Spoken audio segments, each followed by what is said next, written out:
Friends, ఈరోజు నాకు తెలిసిన చిన్న విషయం మీకు అందరికీ తెలియజేయాలనుకుంటున్నాను. అదేంటంటే రెండు కాళ్ళ పక్షి గుడ్లు పెట్టి దాని తాలూకా సంపదని పెంచుతుంది.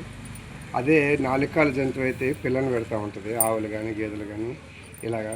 అయితే చెట్టు అంటే ఒక పొలాన్ని ఇస్తుంది, కాయలు ఇస్తుంది. ఆ కాయల ద్వారా పిక్కలు వస్తాయి, వాటి ద్వారా విత్తనాల ద్వారా మొక్కలు వచ్చి దాని సంపద పెరుగుతుంది. అలాగే ఇక్కడ చూపించండి. అలాగే ఈ ఒక్క జాతి చూడండి, ఈ ఏర్లు చూడండి. ఇదేంటంటే ఇది ఫస్ట్ తీసుకొచ్చి వేసినప్పుడు ఇలాగా అంతా గ్రీన్గా ఉండేది, పచ్చిగాన.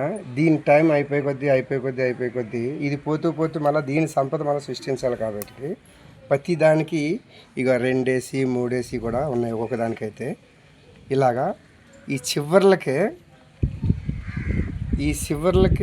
వీటికి పిల్లలు వస్తున్నాయి అన్నమాట. ప్రతి రేక్కి కూడా అది వస్తూ దాని టైం అయిపోయే కొద్దీ ఇది ఇలా భూమి కానిస్తే ఈ ఏర్లు భూమి కానుకొని ఇది అప్పటికి ఇది ఇలా అంతరించిపోద్ది. ఇది ఇలా మళ్ళీ మామూలుగా ఎదిగి వస్తుంది అనమాట.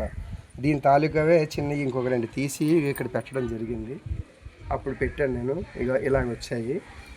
ఇది ఏదో వెరైటీగా ఉంది కదా అని చెప్పేసి అని నేను కూడా పెట్టాను. ఇది ఏదో బాగుందని చెప్పేసి చూసి అలా అక్కడ పెట్టడం జరిగింది. చూసారా ఫ్రెండ్స్? మీకు ఎవరికైనా తెలిస్తే దీని పేరేంటో మీకు తెలిస్తే కామెంట్ రూపంలో మాకు తెలియజేయండి.